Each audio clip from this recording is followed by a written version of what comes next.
Bihi radhiyallahu anhum wa man tabi'ahum bi ihsan ila yaumil sa'ah.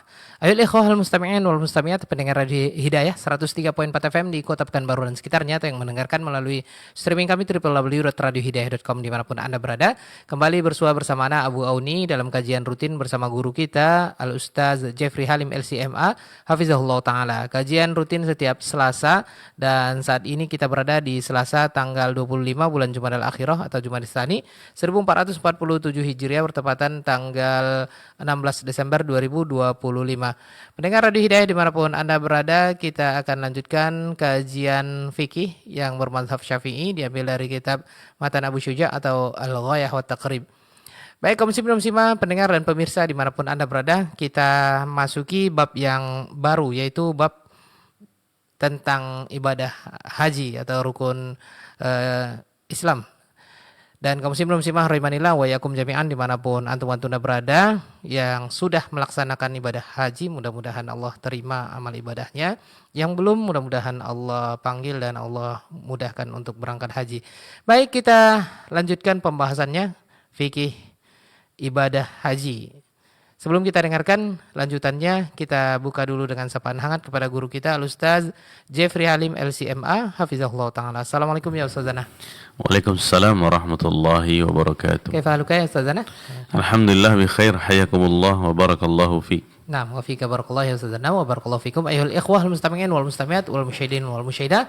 Pemirsa dan pendengar dimanapun Anda berada, langsung saja kita masuki bab yang baru terkait dengan ibadah haji. Dari studio kami mengucapkan selamat mendengarkan, selamat menimba ilmu syar'i, dan kepada Ustaz kita persilakan. Falyatafadhal mashkura.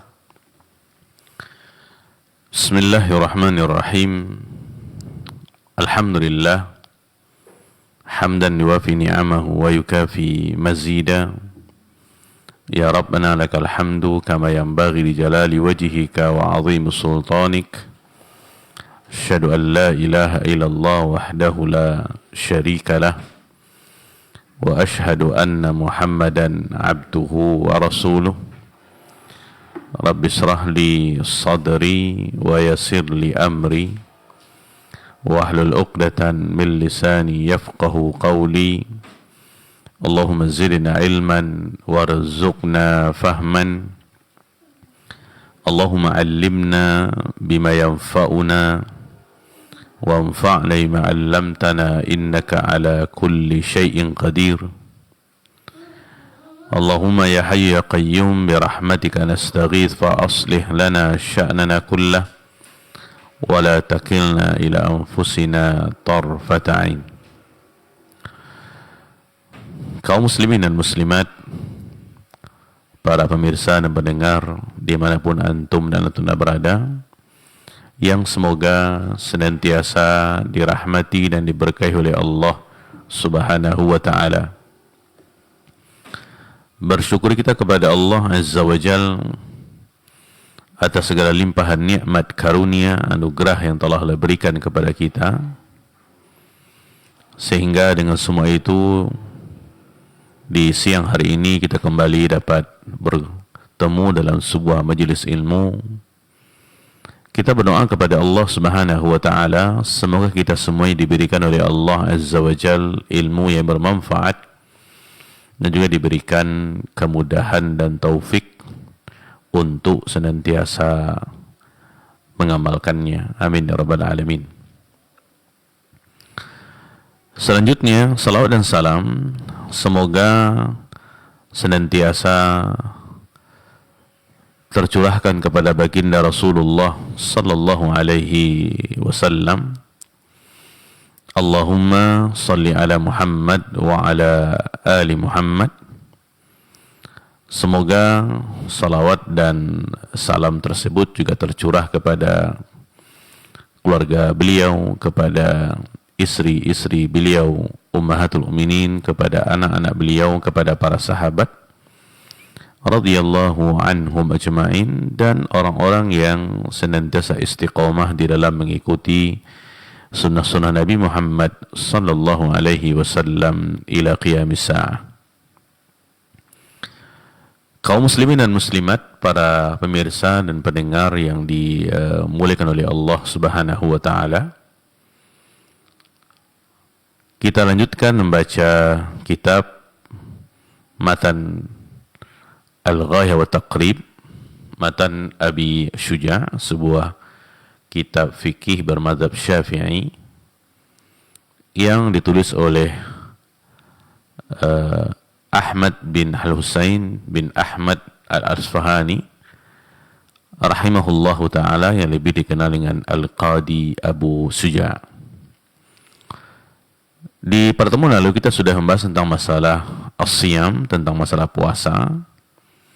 Maka di hari ini kita akan mempelajari rukun Islam yang kelima. Sebelumnya kita sudah mempelajari tentang masalah salat, ya, kemudian zakat, ya, kemudian juga puasa.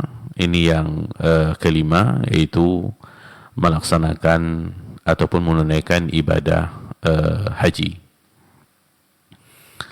Baik, sebelum kita masuk ke pembahasan kitab, kita akan memulai dengan muqaddimah terkait dengan masalah haji ini, karena dia adalah ibadah yang sangat luar biasa, yang mungkin di antara kita belum pernah melakukannya, kalaupun sudah pernah mungkin hanya sekali dalam seumur hidup kita.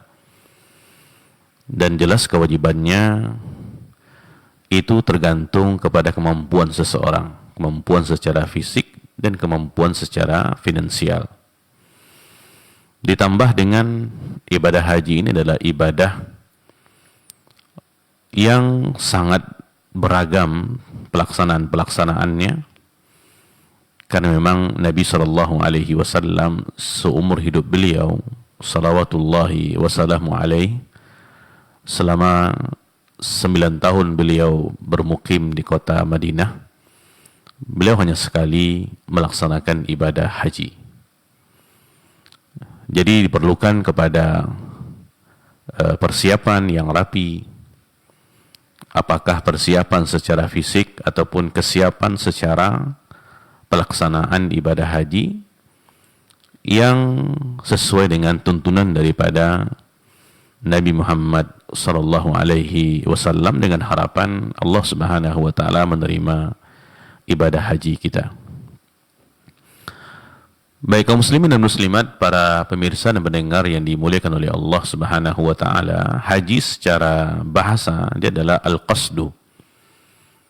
Ya, al-qasdu itu maksud adalah maksud dan tujuan. Secara syariat, haji itu adalah qasdu baitillahil haram liada'in nusuki bisyurutin makhsusah. Qasdu baitillahil haram, ya, meniatkan untuk menuju rumah Allah yang haram, liada'in nusuki, dalam rangka melaksanakan ibadah, ya, ibadah haji, bisyurutin makhsusah, dengan syarat-syarat yang khusus. Ya. Jadi sejatinya ketika seseorang berangkat haji, yang dia niatkan adalah berkunjung ke rumah Allah Subhanahu wa taala yang mulia. Ya, makanya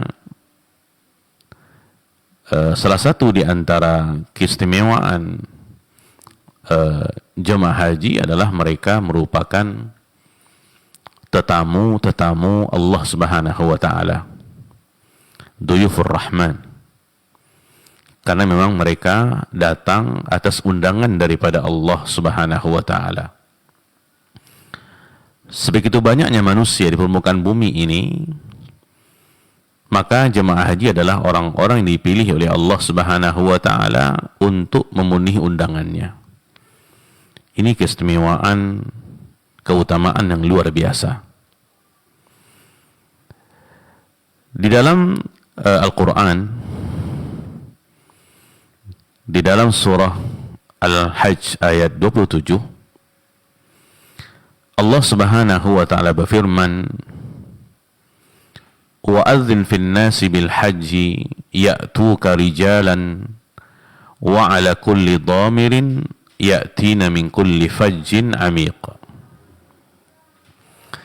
Dan berserulah kepada manusia untuk mengerjakan haji. wa adzin fin nasi bil haji ya'tuka rijalan, niscaya mereka akan datang kepadamu, wa ala kulli dhamirin, dengan berjalan kaki dan mengendarai unta, ya'tina min kulli fajin amiq, yang mana mereka datang daripada segenap penjuru yang jauh. Jadi kalau kita perhatikan dalam sejarah, setelah Nabi Ibrahim dan Nabi Ismail alaihi wassalam selesai membangun Ka'bah, Allah Subhanahu wa ta'ala memerintahkan Nabi Ibrahim untuk menyeru kepada manusia agar mereka datang melaksanakan ibadah haji. Kenapa demikian? Karena memang Ka'bah merupakan rumah Allah Subhanahu wa ta'ala. Setelah Ka'bah dibangun, tinggal mereka datang menuju Baitullah. Makanya dalam pengertian secara syariat tadi, haji itu adalah qasdu Baitillahil Haram. Jadi yang mereka tuju ketika berangkat itu adalah rumahnya Allah Subhanahu wa ta'ala yang mulia, itu Ka'bah. Dan kedatangan mereka adalah untuk berhaji dalam rangka memenuhi undangan daripada Allah Subhanahu wa ta'ala. Sederhananya para pemirsa dan pendengar yang dimuliakan oleh Allah Subhanahu wa ta'ala, ketika kita mendapatkan undangan dari orang-orang yang memiliki jabatan, kita akan merasa senang karena kita diundang. Nama kita termasuk di antara undangan-undangan yang diharapkan kedatangannya. Tentu kita akan merasa bahagia, merasa senang. Itu manusia yang mengundang. Apalagi ini jamaah haji, itu bukan manusia yang mengundangnya, bukan Raja Saudi yang mengundangnya, tapi adalah Allah Subhanahu wa ta'ala. Ini sebuah hal yang luar biasa. Makanya di ayat yang berikutnya dalam surah Al-Hajj ayat 28, Allah mengatakan liyashhadu manafi'a lahum wa yadhkuru ismallahi fi ayyamin ma'lumat ala ma razaqahum min bahimatil an'am, supaya mereka menyaksikan berbagai manfaat bagi mereka dan supaya mereka menyebut nama Allah Subhanahu wa ta'ala, mengingat Allah Subhanahu wa ta'ala fi ayyamin ma'lumat, pada hari-hari yang telah ditentukan, ala ma razaqahum min bahimatil an'am, atas rezeki yang telah Allah berikan kepada mereka berupa binatang ternak. Kaum muslimin dan muslimat, para pemirsa dan pendengar yang dimuliakan oleh Allah Subhanahu wa ta'ala, di dalam tafsir Al-Quranil Azim Ibnu Katsir rahimahullah, tafsir daripada kalangan salaf, ketika Allah Subhanahu wa ta'ala mengatakan wa adzin fin nasi bil haji, wahai Ibrahim, serukanlah kepada manusia untuk datang melaksanakan haji. Maka Nabi Ibrahim alaihi assalatu wassalam mengatakan, ya Rabbi kaifa uballighun nas wa sauti la yanfudhuhum. Ya Rabbku, bagaimana saya bisa menyampaikan kepada orang-orang, menyuruh mereka untuk berhaji, wa sauti la yanfudhum, sementara suaraku tidak akan sampai kepada mereka. Ya, karena ketika itu Nabi Ibrahim Khalilullah berada di kota Mekah, sedangkan yang akan beliau seru itu adalah penjuru dunia. Kaifa uballighun nas wa sauti la yanfudhuhum. Maka Allah Subhanahu wa ta'ala mengatakan, nadi wa alainal balag, menyerulah engkau, serulah, yang akan menyampaikan suaramu adalah kami, kata Allah Subhanahu wa ta'ala. Maka disebutkan dalam riwayat, beliau alaihi salatu wassalam berdiri di tempat yang tinggi, ada yang mengatakan berdiri di Hijr, ada yang mengatakan berdiri di Bukit Safa, disebutkan dalam tafsir Ibnu Katsir rahimahullah. Ada yang mengatakan beliau berdiri di gunung Abu Qubais, kemudian beliau mengatakan, ya ayuhan nas, inna rabbakum qad ittakhadha baitan fahujju. Wahai sekalian manusia, sesungguhnya Rabb kalian sudah ataupun telah membangun rumah, maka berhajilah kalian menuju Baitullah. Ya, oleh karenanya, setelah Nabi Ibrahim menyeru, mengajak orang-orang manusia untuk melaksanakan haji, maka semenjak itu orang-orang rindu untuk datang melaksanakan ibadah haji ke Baitullahil Haram. Karena Allah Subhanahu wa taala telah menyampaikan suara Nabi Ibrahim, ia mengumumkan undangan Allah Subhanahu wa taala kepada mereka untuk melaksanakan haji. Dan kerinduan itu luar biasa. Sangat-sangat luar biasa. Sampai orang-orang yang berkali-kali saja sudah berangkat ke kota Mekah, apakah melaksanakan umrah dan haji, kerinduan itu semakin besar. Semakin besar. Seharusnya ketika seseorang sudah sering berangkat, apakah umrah, ya terutama umrah ataupun haji, tentu kerinduan itu akan semakin menipis gitu. Tapi justru kebalikannya. Ini di antara keberkahan yang Allah berikan kepada umat ini. Oleh karena dalam sebuah hadis Nabi SAW bersabda, Al-hujjaju wal-ummaru wafdullah. Jamaah haji, jamaah umrah merupakan wafdullah, tamu Allah Subhanahu wa taala. Da'ahum fa'ajabu. Allah Subhanahu wa taala mengundang mereka dan mereka datang untuk memenuhi undangan daripada Allah Subhanahu wa taala. Undangan daripada Rabbul Alamin Jalla Jalaluhu. Sa'aluhu fa'atahum. Kemudian mereka memohon kepada Allah Subhanahu wa taala dan Allah berikan permohonan mereka.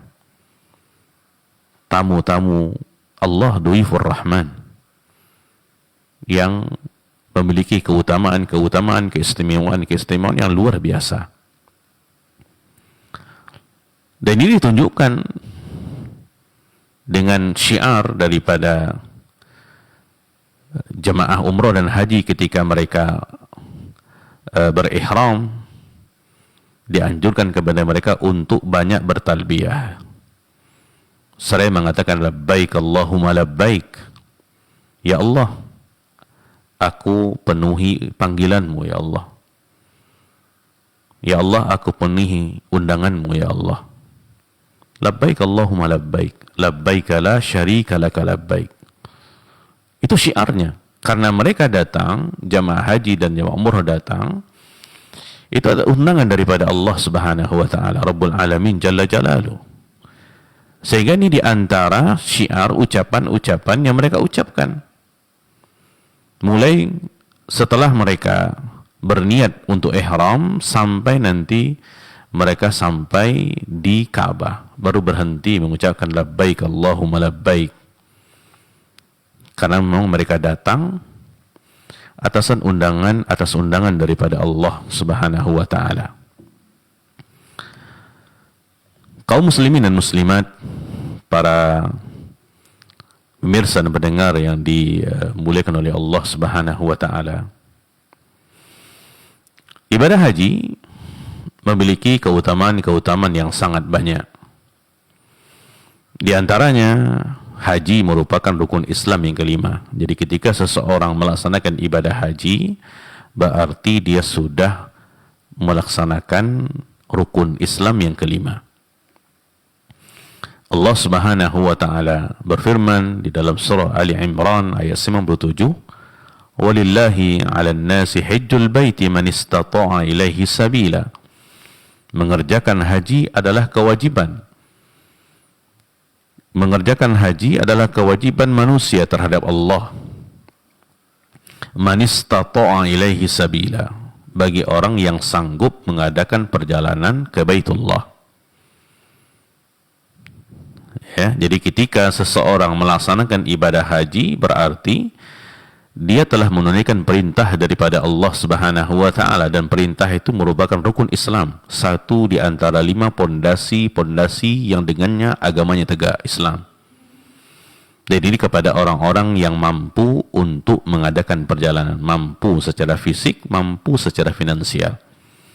Nanti akan kita terangkan ketika kita membaca buku ini.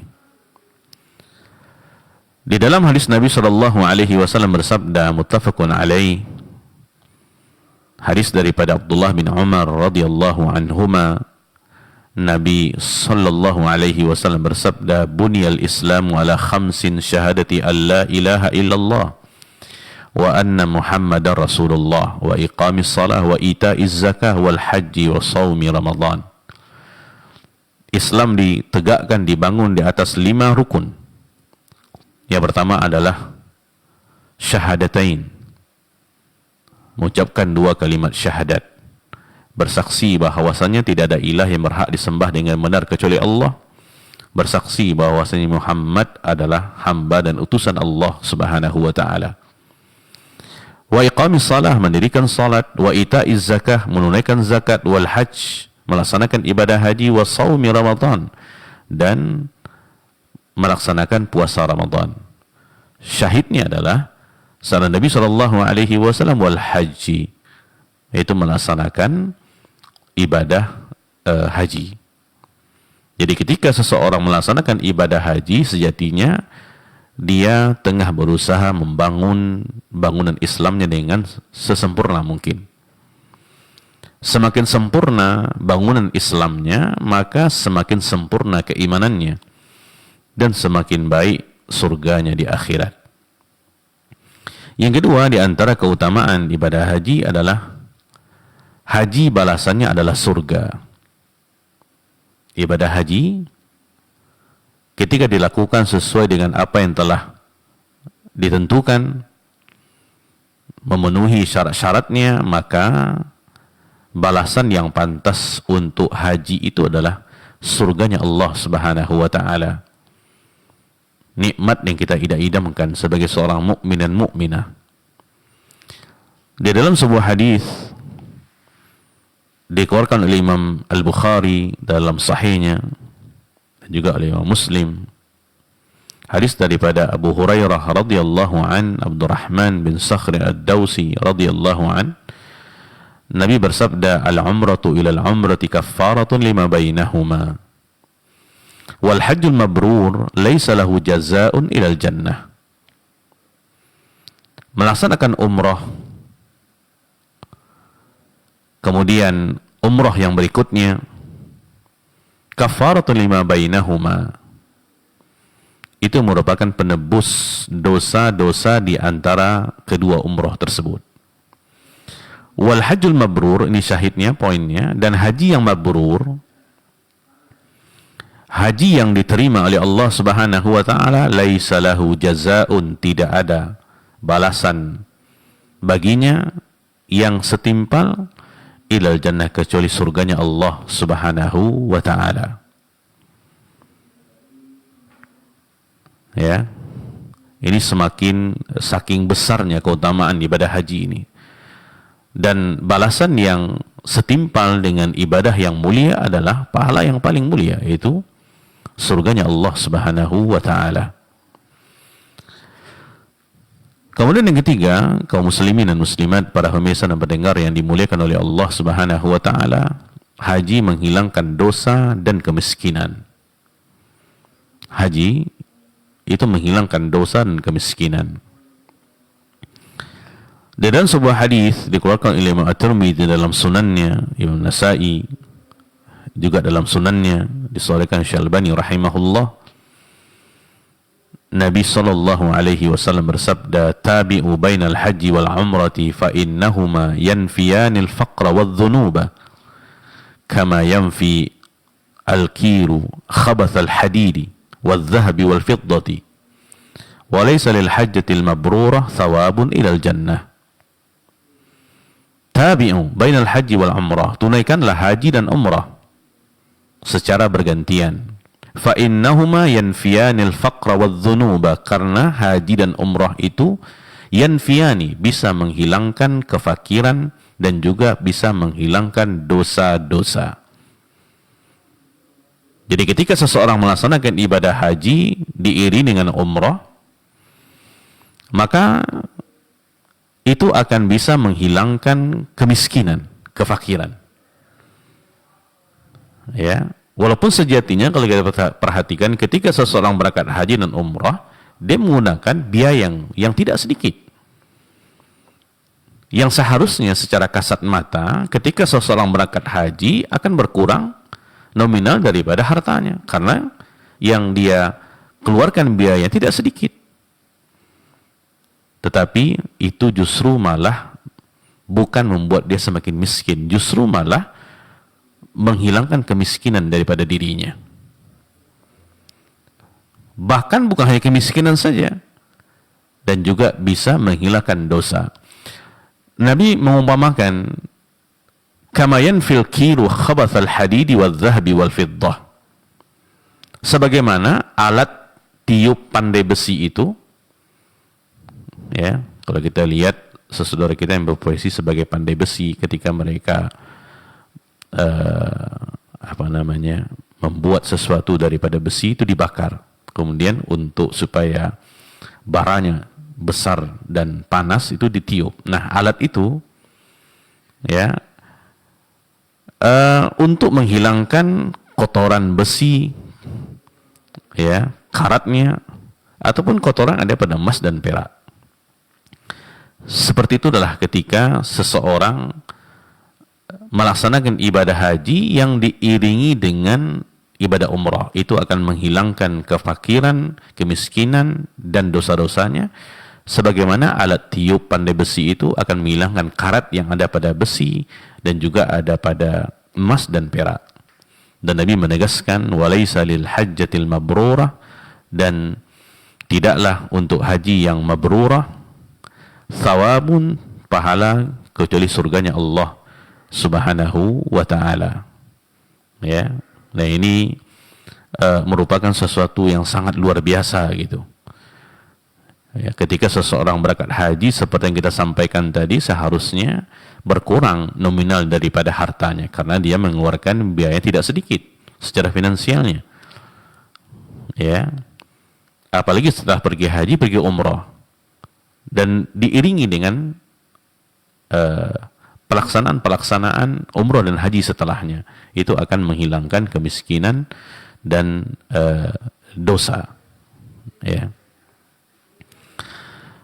Baik kaum muslimin dan muslimat yang dimuliakan oleh Allah Subhanahu wa taala, disebutkan yang berikutnya, yang keempat, kita masih di keutamaan haji ini. Haji merupakan jihadnya bagi kaum wanita. Kalau kaum lelaki jelas jihadnya, ya, sesuai dengan kategori-kategorinya. Jihad itu bukan hanya ketika seseorang mengangkat senjata menghadapi musuh-musuh Allah Subhanahu wa taala. Jihad dalam makna yang luas gitu. Nah, di antara jihadnya kaum wanita itu adalah melaksanakan ibadah haji.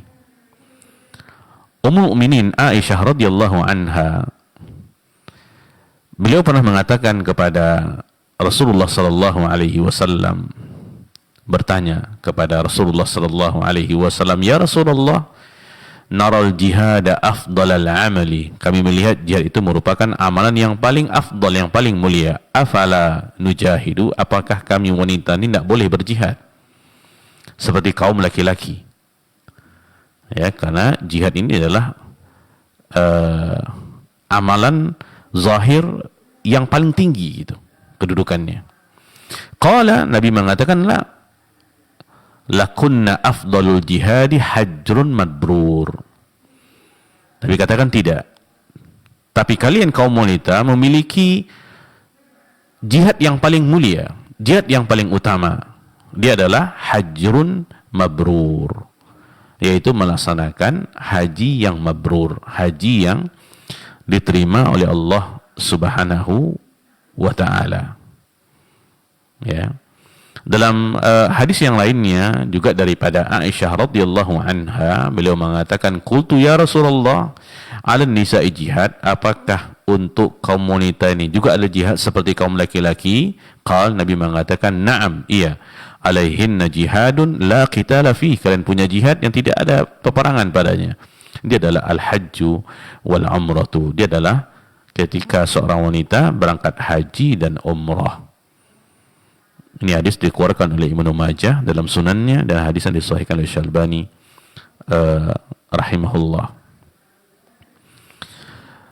Kaum muslimin dan muslimat, para pemirsa dan pendengar yang dimuliakan oleh Allah Subhanahu wa taala, itu di antara keutamaan daripada haji, ya, kita sudah terangkan pengertian definisi daripada haji secara bahasa dan juga istilah.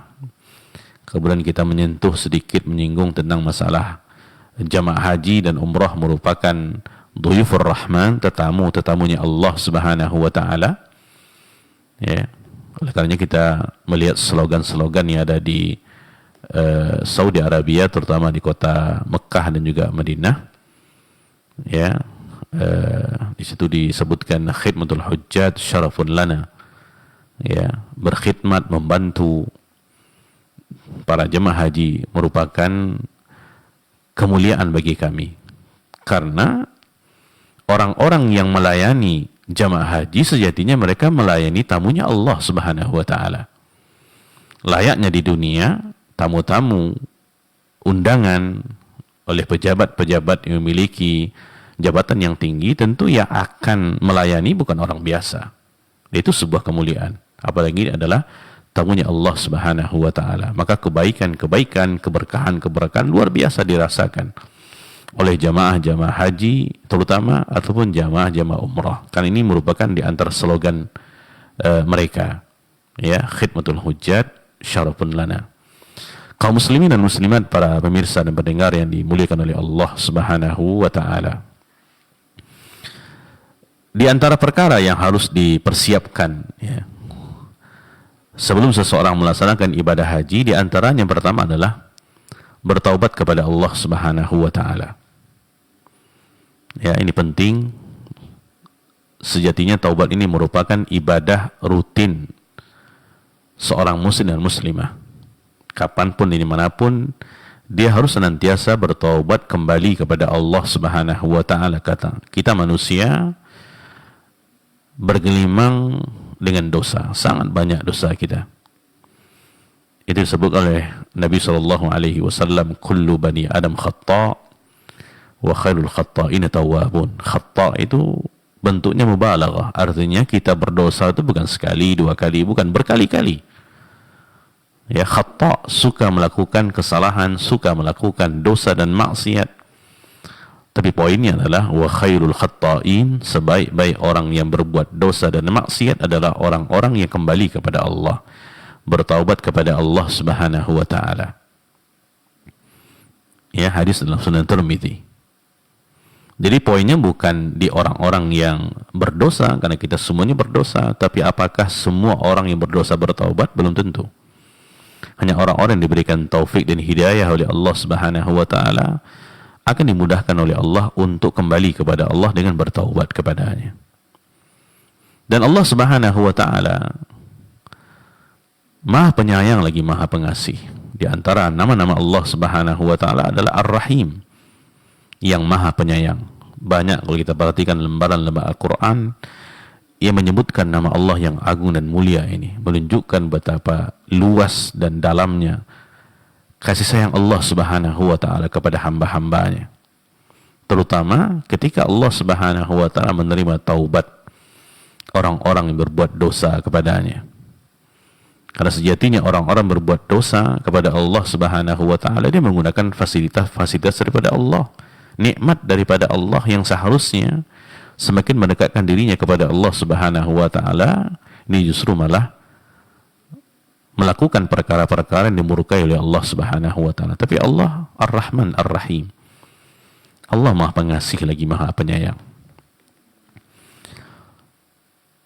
Disebutkan dalam sebuah hadis Nabi sallallahu alaihi wasallam, muttafaqun alaih. Ini hadis daripada Umar al-Khattab radhiyallahu an, beliau mengatakan, qadima ala Rasulillah sallallahu alaihi wasallam bisabyin. Dari tawanan perang didatangkan kepada Nabi sallallahu alaihi wasallam. Fa idam ra'atun minas sabyi, tiba-tiba ada seorang wanita daripada kalangan tawanan tersebut, tabtaghi, dia sedang mencari-cari sesuatu. Idza wajadat sabiyan, nah ketika dia menemukan seorang bayi di antara tawanan tersebut, akhadathu, dia mengambilnya, fa alsaqathu bi batniha, kemudian dia memeluknya, mendekatkannya ke perutnya, wa arda'athu, dia spontan menyusui ataupun menyusukan bayi tersebut. Maka Umar mengatakan, faqala lana Rasulullah sallallahu alaihi wasallam, maka Rasulullah sallallahu alaihi wasallam mengatakan kepada kami ketika melihat momen wanita ini, atarawna hadhil mar'ah tarihatan waladaha finnar. Ya, Nabi mengatakan, apakah menurut kalian wanita ini akan melemparkan anaknya ke dalam api? Mungkin tak wanita ini akan melemparkan anaknya ke dalam api? Qulna la, tak mungkin. Wallahi wahya taqdir ala alla tatrahu. Ya. Sementara ia mampu untuk tidak melemparnya. Kenapa dia mesti melemparnya? Faqala Rasulullah sallallahu alaihi wasallam, maka Rasulullah sallallahu alaihi wasallam bersabda, lallahu arhamu bi ibadihi min hadhihi bi waladiha. Lallah, sungguh Allah subhanahu wa ta'ala, arhamu, lebih sayang, bi ibadi, kepada hamba-hambanya, min hadhihi bi waladiha, daripada wanita ini terhadap anaknya. Allah, para pemirsa dan pendengar ini dimuliakan Allah subhanahu wa ta'ala, lebih sayang kepada kita, hamba-hambanya, daripada sayangnya wanita tersebut kepada anaknya. Kita menggambarkan sayangnya seorang ibu kepada anaknya adalah kasih sayang luar biasa, sepanjang jalan, yang tidak bisa terukur dengan apapun. Sayangnya seorang ibu kepada anaknya, tapi sayangnya Allah subhanahu wa ta'ala kepada hambanya melebihi daripada itu. Nah, kaitannya ketika kita akan melaksanakan ibadah-ibadah yang mulia, terkhusus ibadah haji ini, maka sudah seharusnya kita bertaubat kepada Allah subhanahu wa ta'ala.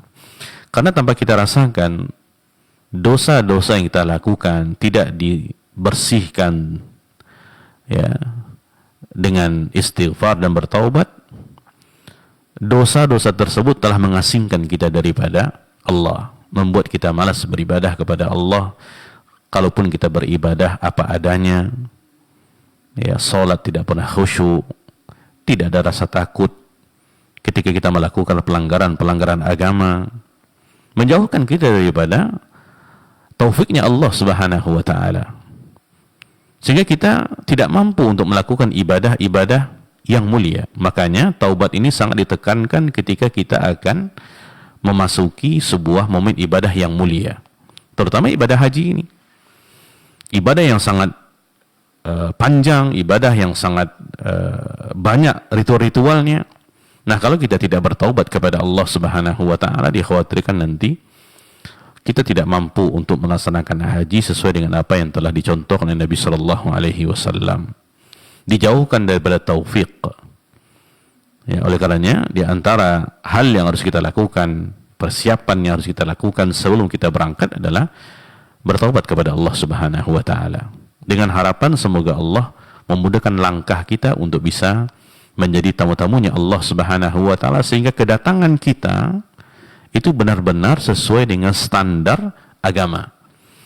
Artinya kita ini memang layak dikatakan udhuyufur rahman, tetamu-tetamunya Allah subhanahu wa ta'ala.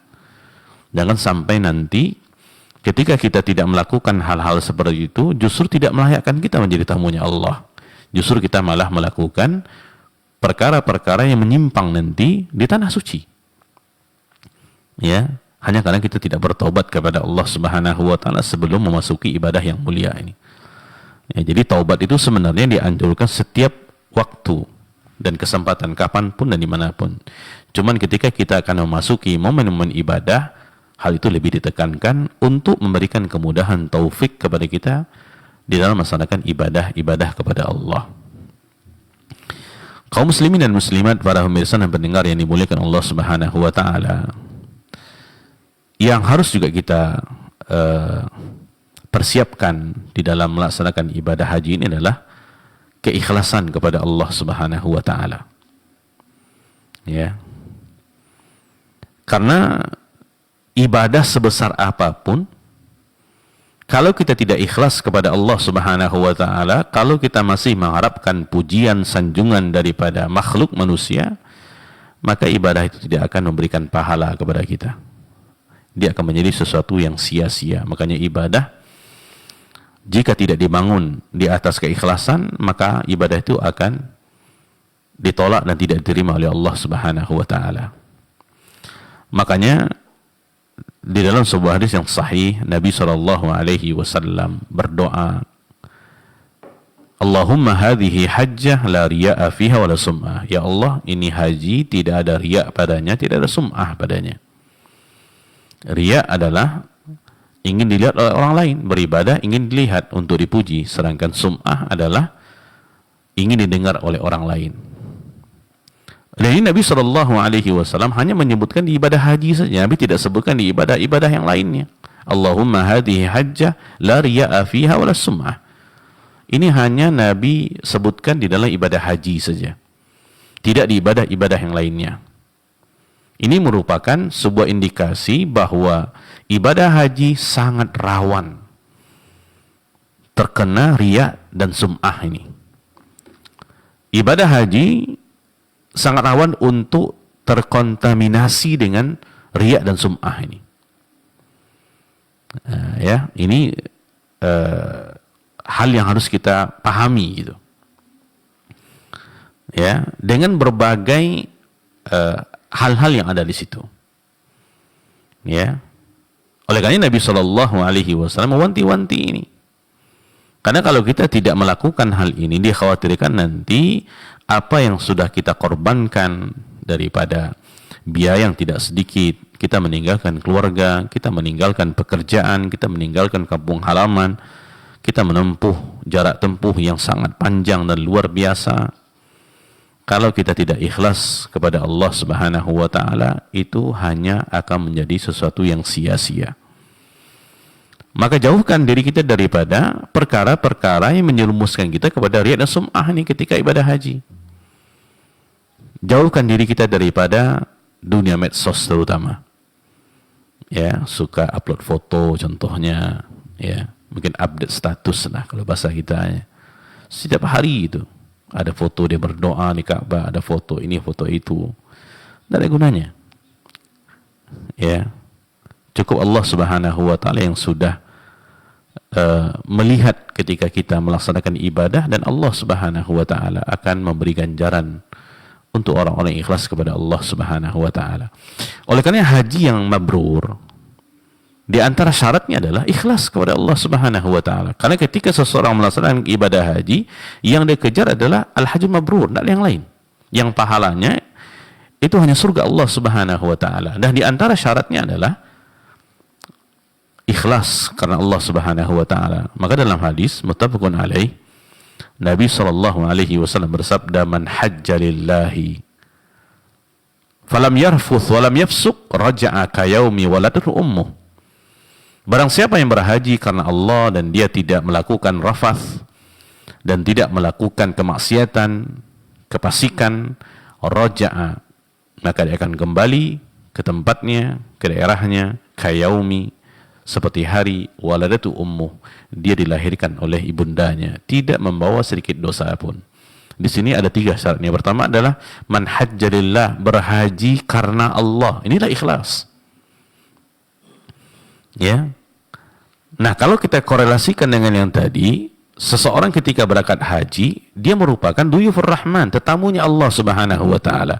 Sehingga dia berangkat itu karena Allah, bukan karena manusia. Kalau kita berangkat untuk mendapatkan sanjungan dan pujian, berarti kita bukan duyufur rahman, kita duyuful makhluk. Ini harus kita pahami itu. Ya. Maka tidak ada guna kita mengucapkan labbaik Allahumma labbaik kalau seandainya apa yang kita ucapkan tidak sinkron dengan apa yang kita lakukan. Ini sesuatu yang penting dan pondasi bahkan. Ya, ikhlas ketika seseorang beribadah hanya mengharapkan pahala daripada Allah, tidak ada yang lain. Hanya mengharapkan balasan daripada Allah Subhanahu wa taala, tidak ada yang lain. Karena kalau dia ingin haji yang mabrur, maka jalannya adalah dia harus berhaji karena Allah. Ikhlas karena Allah Subhanahu wa taala, tidak ada riya di situ, tidak ada sum'ah. Bahkan kalau kita lanjutkan daripada lafaz talbiyahnya, labbaik Allahumma labbaik, labbaik la syarika laka labbaik. Ini lawan ikhlas. Ya, labbaik la syarika laka labbaik. Aku penuhi undanganmu ya Allah, la syarika lak, tidak ada sekutu untukmu. Aku datang untukmu, tidak ada yang lain.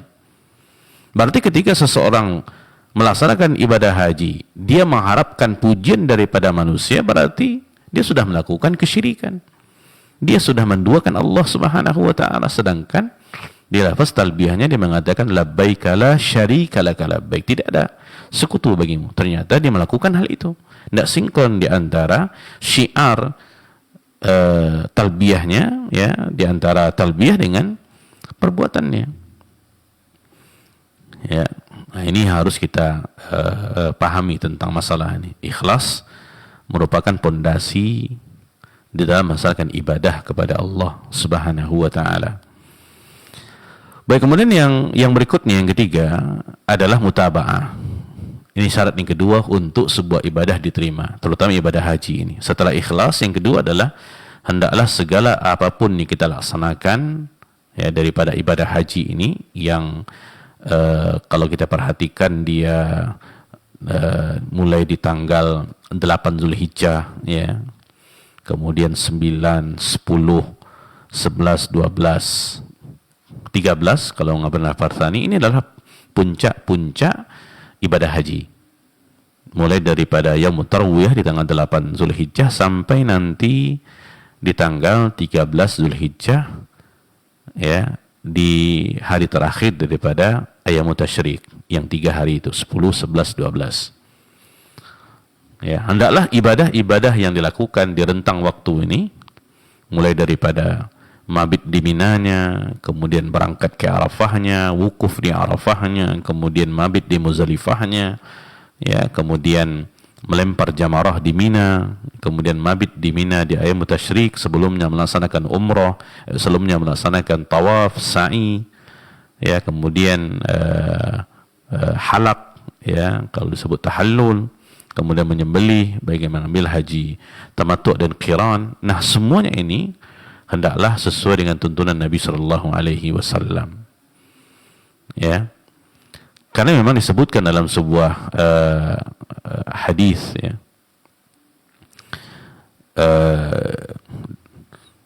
Daripada Jabir bin Abdullah. Beliau radhiyallahu an mengatakan, ra'aitu an-nabiyya sallallahu alaihi wasallam yarmi ala rahilati yauman nahri. Aku melihat Nabi sallallahu alaihi wasallam di atas ontanya pada hari nahar.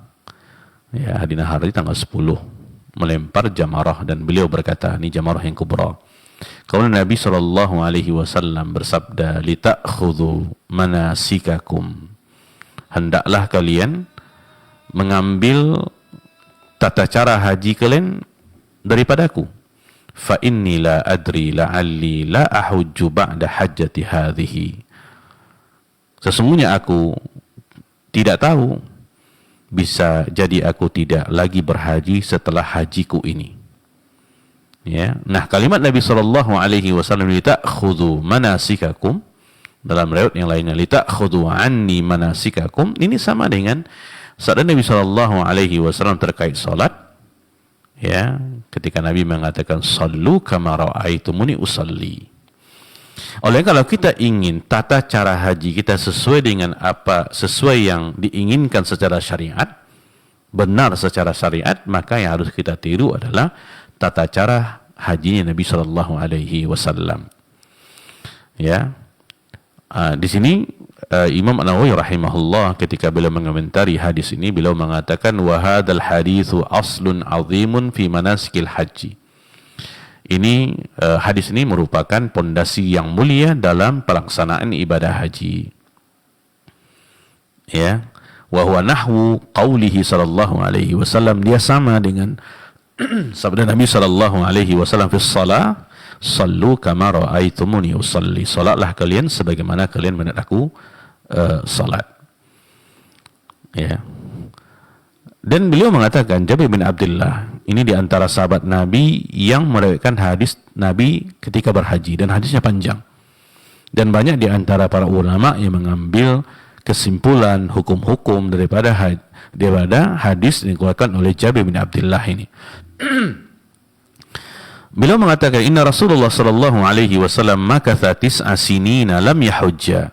Sebenarnya Rasulullah sallallahu alaihi wasallam tinggal di kota Madinah 9 tahun dan tidak berhaji. Thumma adzana fin nasi fil ashirah anna Rasulullah sallallahu alaihi wasallam hajjun. Kemudian beliau mengumumkan kepada para sahabat di tahun ke-10 bahwasanya beliau akan berangkat haji. Faqadimal Madinata, maka datang ke kota Madinah ketika itu basyarun katsirun, orang-orang sangat banyak. Ya, karena ketika itu orang-orang sudah banyak yang masuk Islam. Jadi ketika mereka tahu Nabi akan berangkat haji, ya ini pertama kali sallallahu alaihi wasallam berangkat haji, datang berbondong-bondong ke kota Madinah, basyarun katsir. Ya, jumlah yang sangat banyak. Kulluhum yaltamisu ayyatamma bi Rasulillah sallallahu alaihi wasallam wa ya'mala mithla amali. Semua basyarun katsirun ini, orang-orang yang banyak ini semuanya ingin mencontohi ya Rasulullah sallallahu alaihi wasallam dan beramal seperti amal mereka, amal beliau sallallahu alaihi wasallam. Karena memang beliau berhaji satu kali itu saja seumur hidupnya sallallahu alaihi wasallam. Ya, maka ini adalah acuannya, mutaba'ah. Baik, mungkin demikian untuk muqaddimah yang pertama ini. InsyaAllah akan kita lanjutkan pada pertemuan yang akan datang dengan muqaddimah yang berikutnya sebelum kita masuk ke dalam pembahasan kitab. Semoga memberikan pencerahan kepada kita semua. Wassallallahu wassalam nabiyina Muhammadin wa ala alihi washabihi wasallim. Wassalamualaikum warahmatullahi wabarakatuh. Waalaikumsalam warahmatullahi wabarakatuh. Jazakallahu khairan kita ucapkan kepada guru kita Ustaz Jeffrey Halim LCMA hafizahullah taala yang sudah membuka bab yang baru, yaitu bab tentang ibadah haji. Baik kaum muslimin dan muslimah, insyaallah kita akan lanjutkan pembahasan kitab ini, kitab Al-Ghayah wa Taqrib, Al-Ghayah wa Taqrib atau Matan Abi Syuja, fikih bermadzhab Syafi'i. Baik kaum muslimin dan muslimah, karena waktu kita sudah memasuki untuk sholat fardu asar di wilayah Kota Pekanbaru dan sekitarnya, mohon maaf kita tidak buka untuk tanya jawab. Kita cukupkan sampai di sini. Kita tutup dengan doa kafaratul majelis. Subhanakallahumma bihamdik asyhadu an la ilaha illa anta astaghfiruka wa atubu ilaik. Wassalamualaikum warahmatullahi wabarakatuh.